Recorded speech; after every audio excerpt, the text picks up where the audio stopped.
Cook with கோமாளி ஷோவை தொகுத்து வழங்கிட்டு வந்த விஜய் மணிமேகலை திடீர்னு அந்த நிகழ்ச்சியில இருந்து விலகின ஒரு விஷயம் வைரலாகி இப்ப அது பேசு பொருளாவே மாறி இருக்குன்னு தான் சொல்லணும். ஆக்சுவலா பிரியங்காக்கும் இவங்களுக்கும் இடையில ஏற்பட்ட பிரச்சனை தான் இதுக்கு காரணம்னு பரவலா பேசப்பட்டுக்கிட்டு வருது. விஜய் மணிமேகலை அந்த ஷோல இருந்து விலகினதை தொடர்ந்து actress Anitha Sampath, Cook with Comali சேர்ந்த ஃபரினா, கிஷோர் ராஜ்குமார், மோனிஷா பிளஸி மற்றும் பிக் பாஸ் ஃபேம் ஐஷோட அம்மா ஷாஜின்னு இப்படி பலரும் அவங்களுக்கு சப்போர்ட் பண்ணி பேசிக்கிட்டு வந்துகிட்டு இருக்காங்க. இந்த நிலையில சிங்கர் சுசித்ராவும் விஜய் மணிமேகலைக்கு சப்போர்ட் பண்ணி பேசியிருக்கக்கூடிய ஒரு வீடியோ வைரல் ஆகிட்டு வருது.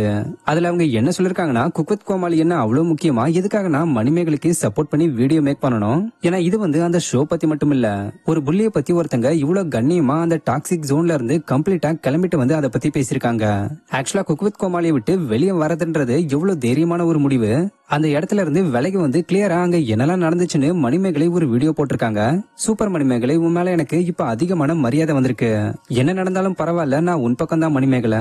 பிரியங்கா எப்பேற்பட்ட பொம்பலன்றது அவங்க கணவர்கிட்ட பேசி பாருங்க தெரியும். அந்த பையன் எனக்கு தம்பி பையன், ரொம்ப நல்ல பையன், நிறைய திறமை உள்ள பையன். ஆனா அந்த பையனை அது நாசமாக்கிருச்சு. இதெல்லாம் பத்தி நான் பேசினா நான் ரூமர் சொல்றேன்பாங்க. பட் நான் இந்த வீடியோவை மேக் பண்ணதுக்கான நோக்கம் என்னன்னா, நான் மணிமேகலையை சப்போர்ட் பண்றேன்னு சொல்லி முடிச்சிருக்காங்க.